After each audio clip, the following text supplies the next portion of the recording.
Hi നമസ്കാരം. App ടോക്കിന്റെ മറ്റൊരു വീഡിയോയിലേക്ക് എല്ലാവർക്കും സ്വാഗതം. എനിക്ക് ചിരിയാണ് കേട്ടോ വരുന്നത്. ഞാൻ ഈ ചാനൽ തുടങ്ങുന്ന സമയത്ത് ഞാൻ ആദ്യമായിട്ട് ഒരു വീഡിയോ ഇട്ടായിരുന്നു. ഞങ്ങളെ പഞ്ചായത്തിലെ ഒരു പ്രശ്നം കാണിച്ചിട്ട്. പഞ്ചായത്തിലെല്ലാം മൊത്തം ഗവൺമെന്റ് സ്ഥാപനങ്ങൾ അങ്ങനെയാണ്. അതായത് നമ്മളൊരു ഗുഡ്സിന്റെ വീഡിയോ ഇട്ടിട്ടുണ്ടായിരുന്നു. അപ്പോൾ അതിന് നമ്മളെ പഞ്ചായത്തിൽപ്പെട്ട ഒരാൾ എനിക്ക് മെസ്സേജ് അയക്കുകയുണ്ടായി. പേഴ്സണലി മെസ്സേജ് അയച്ചാണ്. കാണുമ്പോൾ എനിക്ക് ചിരിയാണ് വരുന്നത്. അതിൽ ഞാൻ ക്യാപ്ഷൻ കൊടുത്തിരുന്നത് ഇപ്പോൾ ഒരു പഞ്ചായത്തിലെ ജനങ്ങൾ വിഡ്ഢികളാണോ അങ്ങനെ എന്തോന്നാണ് ക്യാപ്ഷൻ കൊടുത്തിട്ടുണ്ടായിരുന്നത്. പക്ഷെ അത് കേൾക്കുമ്പോൾ അയാൾ അയച്ച മെസ്സേജ് എനിക്ക് കേൾക്കുമ്പോൾ എനിക്ക് തോന്നുന്നത് വിഡ്ഢികളല്ല കഴുതകളാണ് എന്നാണ് എനിക്ക് തോന്നുന്നത്. എന്താണെങ്കിലും ഞാനത് ഒന്ന് പ്ലേ ചെയ്ത് എനിക്ക് അയച്ച മെസ്സേജ് ഒന്ന് പ്ലേ ചെയ്ത് കാണിപ്പിക്കാം. അപ്പോൾ നിങ്ങൾക്ക് മനസ്സിലാവും ആരാണ് വിഡ്ഢികൾ എന്നുള്ളത്. അപ്പോൾ എന്താ ഈ വോയിസ് ആണ്, ജസ്റ്റ് ഒന്ന് കേട്ടേക്കാം കേട്ടോ. ഇന്നത്തെ ഞാൻ യൂട്യൂബ് ഫേസ്ബുക്ക് ചാനലിലും മറ്റേതിലൊക്കെ കണ്ടു. പഞ്ചായത്തിന്റെ ഒരു ഒരു ഇതിനെപ്പറ്റി ഒരു ഇലക്ട്രിക് ഗുഡ്സിനെ പറ്റി കണ്ടുള്ള പോസ്റ്റാണ്. പക്ഷെ അതെന്റെ അറിവില്ലായ്മ കൊണ്ടാണ് ഇത് അങ്ങനെ പറഞ്ഞത്. എന്തുകൊണ്ട് വെച്ചാല് ഒരു പഞ്ചായത്തിന്റെ എന്റെ അറിവില്ലായ്മ കൊണ്ടാണ് ഞാൻ അങ്ങനെ പറഞ്ഞത്. എന്റെ അറിവില്ലായ്മ എന്താണെന്ന് കേൾക്കാൻ കേട്ടോ. നിങ്ങൾ ചിരിച്ച് ചെപ്പ ചാവും. ഞാൻ എന്തായാലും ചിരിച്ചിട്ടേ ഇത് കേട്ടിട്ടുള്ളൂ. അത്രയും ചിന്തിക്കുന്നില്ല, കൈതകളായി മാറിയിരിക്കണെന്നാണ് എനിക്ക് പറയാനുള്ളത്. കേട്ടോ ഫുള്ള് വരുന്ന മുതല് പറഞ്ഞമാർക്ക് തൂക്കി വെക്കാനും മറ്റത് കൊടുക്കാനും അതിന് ഇതില്ല. ഇപ്പൊ നമ്മള് സ്കൂളിന്റെ തന്നെ എത്ര കാലം സാധനങ്ങളുണ്ട് അവിടെ, സ്കൂളിന്റെ അവിടെ കിടക്കണേ, അത് ജില്ലാ പഞ്ചായത്തിന്റെ മുതലാണ്. എന്ന മാർക്കാണ് ഈ പഞ്ചായത്തുക്ക് ഒരു വണ്ടി അനുവദിക്കുന്നതും ഓരോ ഇത് വരുന്നതും അതൊക്കെ സർക്കാരിന്റെ മുതലാണ്. ഇപ്പൊ ഇതിന്റെ മുന്നേ എനിക്ക് ഞാൻ ഉദാഹരണത്തിന് പറയാം. നമ്മളെ പഞ്ചായത്തിൽ കണ്ടു സർക്കാരിന്റെ മുതലാണ്. മൂപ്പര് പറഞ്ഞ സത്യമാണ്. സർക്കാരിന്റെ മുതലാണ്. സർക്കാരിന്റെ മുതൽ എന്ന് പറഞ്ഞാൽ എന്താ, പബ്ലിക്കാണ്, നമ്മളതും കൂടിയാണ്. അപ്പൊ ഇതെന്ത് ചെയ്യാൻ പറ്റൂല. ബാക്കിയോട് കേട്ടോ. 2-3 തിയേറ്റർ ഉണ്ടായിന് ആ പഞ്ചായത്തിന്റെ വേക്കില്. അത് ലേലം ചെയ്തു പോകാതെയും അത് ഇരുമ്പ് വിലക്ക് തൂക്കി കൊടുക്കാതെയും തുരുമ്പ് പിടിച്ചുകൊണ്ടാണ് പോവുക ചെയ്തത്. എത്ര ഇതില് എന്നീന്റെ ദിവസം പിന്നൊരു തിയേറ്റർ ഉണ്ടായിന്. എവിടെ അറിഞ്ഞോ? അത് പിന്നെ അവിടുന്ന് പഞ്ചായത്ത് പൊളിച്ച് നിൽക്കാൻ വേണ്ടിക്കാണ്ട് ഇപ്പൊ ലീഗ് ഓഫീസിന്റെയും മാർക്സിസ്റ്റ് ഓഫീസിന്റെയും ആ ഭാഗത്ത് അവിടെ കൊണ്ടിട്ടീന്. താഴെപ്പറമ്പന്മാരത്തോ ആരുടെ സ്ഥലം ഉണ്ടല്ലോ അവിടെ കൊണ്ടിട്ടീന്. പിന്നെ ഇപ്പൊ അവിടുന്ന് ഇപ്പൊ എവിടുക്കാണ് ഓല അവിടെ നിരത്തിയപ്പോ കൊണ്ടിട്ടതെന്നുള്ളത് അറിയില്ല.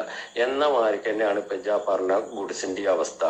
അത് ഇങ്ങനെ ഒരു പോസ്റ്റ് ഇട്ട് കാണ്ട് ഇതിലിട്ടുകൊണ്ടൊന്നും അതിന് പരിഹാരം ഉണ്ടാവില്ല. അത് ഗവൺമെന്റ് മുതലാണത്.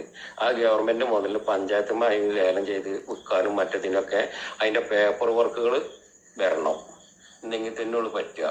ഇപ്പൊ പണ്ട് പോലീസ് സ്റ്റേഷന്റെ ഒക്കെ മുന്നിൽ ഓരോ മണൽ ലോറി മറ്റതൊക്കെ പാണ്ടിക്കാട് സ്റ്റേഷന്റെ ഇതിനൊക്കെ വാക്കിയത് കുടിച്ചിട്ട് കാണ്ട് നശിച്ചാണ് പോവുകയാണല്ലോ. അപ്പോ മൂപ്പര് പറഞ്ഞെന്താ വെച്ചാൽ ഇതിന്റെ മുമ്പ് 2 ഗുഡ്സ് ഉണ്ടായിരുന്നു. ഗുഡ്സ് അല്ല, ട്രാക്ടർ ഉണ്ട്. ഞാനും കണ്ടിട്ടുണ്ടായിരുന്നു. ചെറുപ്പത്തില് പഞ്ചായത്തിന്റെ മുമ്പിൽ എന്തുണ്ടായിരുന്നു, ട്രാക്ടറിന്റെ ബാക്കത്തെ സാധനം ഉണ്ടല്ലോ, കൊട്ട, അതുണ്ടായിരുന്നു. എഞ്ചിനില്ല, ബാക്കത്തെ സാധനം.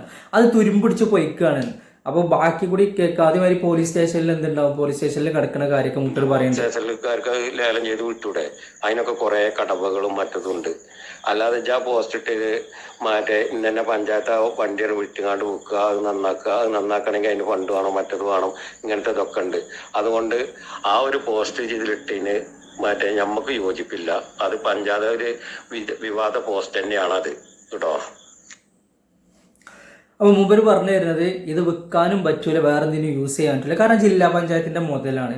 അപ്പോൾ പഞ്ചായത്തിന് എന്ത് ചെയ്യാൻ പറ്റില്ല? അത് ചിലപ്പോൾ ശരി തന്നെ. കാരണം പഞ്ചായത്തിന് എന്ത് ചെയ്യാൻ പറ്റില്ല, ഈ കാര്യങ്ങളൊന്നും ചെയ്യാൻ പറ്റില്ല. സത്യം തന്നെ, വാസ്തവമാണ്.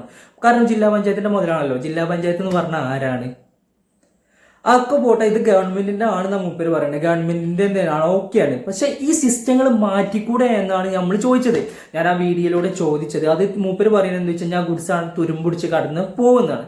കാരണം 3 കൊല്ലാണ് അതിന്റെ വാറണ്ടി പീരീഡ് ഉള്ളത്. അതിന്റെ ബാറ്ററിക്ക് ഇലക്ട്രിക്കൽ ആണല്ലോ. അതുകൊണ്ട് 3 വർഷം വാറണ്ടി. ഞാൻ നോക്കുമ്പോൾ 71K ആണ് അതിൻ്റെത്. ഏകദേശം 2 കൊല്ലം അത് പർച്ചേസ് ചെയ്തിട്ട് ആകെ 2 കൊല്ലം ആയിക്കുള്ളൂ. അപ്പോൾ അത് അവിടെ മൂലക്കിട്ടു. ഇട്ടിട്ട് 3-4 മാസമൊക്കെ ഏറി വന്നൊരു 1.5 കൊല്ലം അത് വണ്ടി ഓടിയിട്ടുള്ളൂ. എന്നിട്ട് മൂപ്പര് പറയുന്നുണ്ട്, നിങ്ങൾ ജില്ലാ പഞ്ചായത്തിന്റെ ആണ്, സർക്കാരിന്റെ മുതലാണ്, സർക്കാരിന്റെ മുതലുകൾ എന്ത് ചെയ്യാൻ പറ്റൂല, അത് തുരുമ്പിടിച്ചാൽ പോകണം, അത് നമുക്ക് വിൽക്കാൻ പറ്റൂല, വേറെ എന്തെങ്കിലും യൂസ് ചെയ്യാൻ പറ്റൂല. അപ്പൊ ഇങ്ങനെയുള്ള ആളുകളാണ് എനിക്ക് പറയാനുള്ളത്. നമ്മൾ ഇതിനെതിരെയാണ് പ്രവർത്തിക്കേണ്ടത്. അതാണ് ഞാൻ പറഞ്ഞത്. നമ്മൾ പ്രതികരിക്കേണ്ടതും ഇതിന്റെ ഇങ്ങനത്തെ സിസ്റ്റം ഉണ്ടെങ്കിൽ ആ സിസ്റ്റം മാറ്റപ്പെടട്ടെ. ഇവിടെ എത്രയോ നിയമങ്ങൾ അമെൻമെന്റ് ചെയ്ത് മാറ്റുള്ളേ. പല നിയമങ്ങളും എന്ത് ചെയ്യുന്നുണ്ട്, പല നിയമങ്ങളും ഇവിടെ നമ്മളെ സർക്കാരുകൾ മാറ്റപ്പെടുന്നുണ്ട്. എന്തുകൊണ്ട് കാശ്മീരത്തെ നിയമങ്ങൾ മാറ്റി അല്ലേ? കാശ്മീരിന് എന്തോ പദവി കൊടുത്തില്ലേ, മാറ്റിയില്ലേ?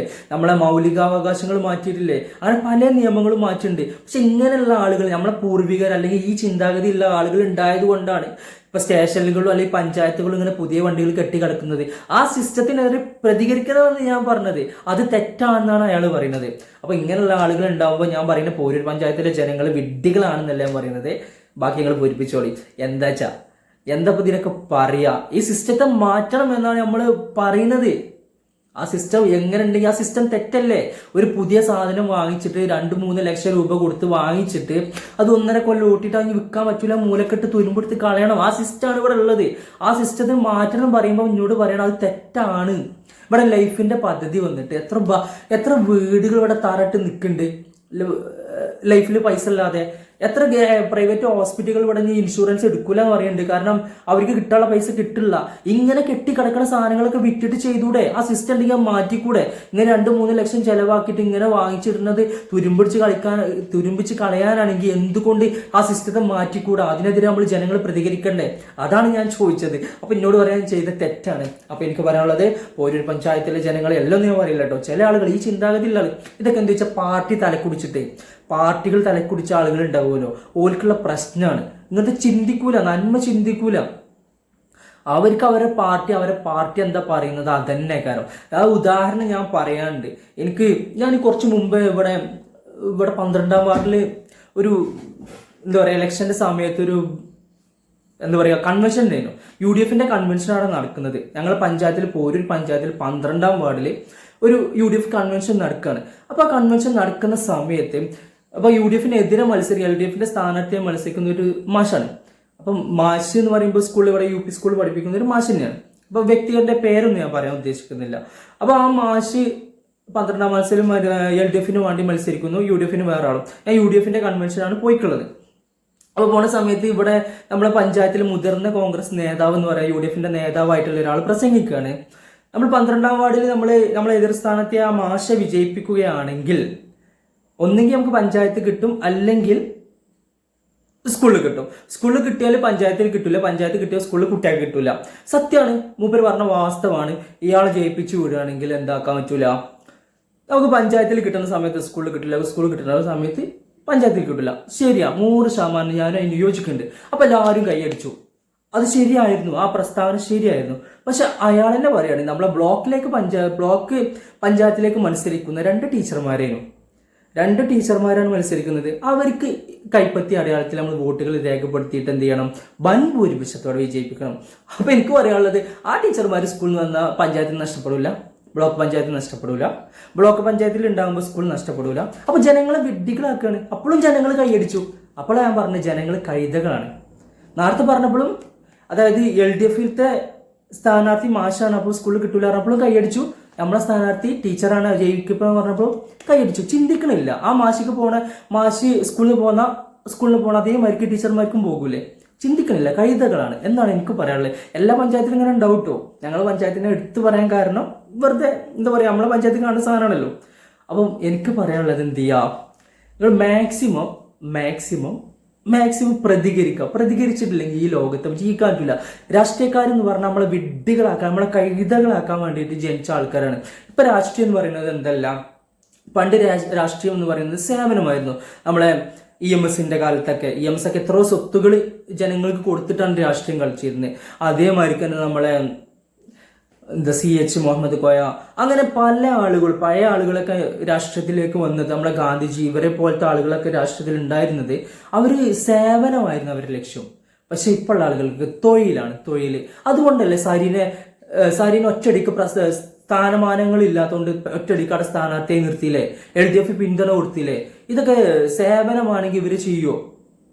സ്ഥാനങ്ങൾ കൊടുക്കാതെ കൊണ്ട് ഒരു പാർട്ടിയിൽ നിന്ന് ഒഴിവായി പോകുന്ന ഒരാളെ ഇപ്പുറത്ത് സ്ഥാനാർത്ഥിയെ നിർത്തിക്കുക, പിന്തുണ നൽകിക്കുക. എന്തുകൊണ്ടാ? അവിടെ ഒരു സീറ്റ് കിട്ടണമെങ്കിൽ കിട്ടട്ടെ, ബിസിനസ് മൈൻഡ്. അല്ല അപ്പൊ എന്തതിന് പറയാം, അയാൾ കോൺഗ്രസിന് പോകുന്ന ആളാണല്ലോ, അപ്പൊ അയാള് ചേരിയുള്ള വോട്ടും നമ്മളെ ചേരിയുള്ള വോട്ടും കൂടി കിട്ടുമ്പോൾ ജയിക്കും എന്നുള്ള ചിന്താഗതി കൊണ്ട് അയാൾ സ്ഥാനാർത്ഥി പിന്തുണ പ്രഖ്യാപിച്ചു. അങ്ങനെ അധിപതിച്ചു പോയ ഇവിടുത്തെ പാർട്ടികൾ ആ സ്ഥാനത്ത് കോൺഗ്രസിന്റെ എന്തെങ്കിലും നയങ്ങൾക്കെതിരെയാണ് അയാൾ വന്നിട്ടുണ്ടെങ്കിൽ അയാളെ സപ്പോർട്ട് ചെയ്യണം, ഞാനും സപ്പോർട്ടാണ്. അല്ലാതെ അവിടുന്ന് സ്ഥാനമാനങ്ങളും സീറ്റും കിട്ടാത്തതിന് പോകുന്ന ഒരാളെ സപ്പോർട്ട് ചെയ്താണ്ട് എന്താ പറയുക സപ്പോർട്ട് ചെയ്ത് അവിടെ സ്ഥാനാർത്ഥി പ്രഖ്യാപിക്കേണ്ട ആവശ്യമുണ്ടോ? അപ്പൊ തൊഴിലാണ്, ജനങ്ങൾ ചിന്തിക്കുക. തൊഴിൽ എന്ന് പറഞ്ഞാൽ തൊഴിൽ, ബിസിനസ്, അതന്നെ രാഷ്ട്രീയം ബിസിനസ് ആയിട്ട് തന്നെ എടുക്കണേ. എനിക്ക് കുറെ കാര്യങ്ങൾ പറയാനുണ്ട്, പക്ഷെ അതിൽ ടൈം ഇല്ലാത്തതുകൊണ്ടാണ്. ഇനിയും ഇങ്ങനത്തെ വീഡിയോ വരും.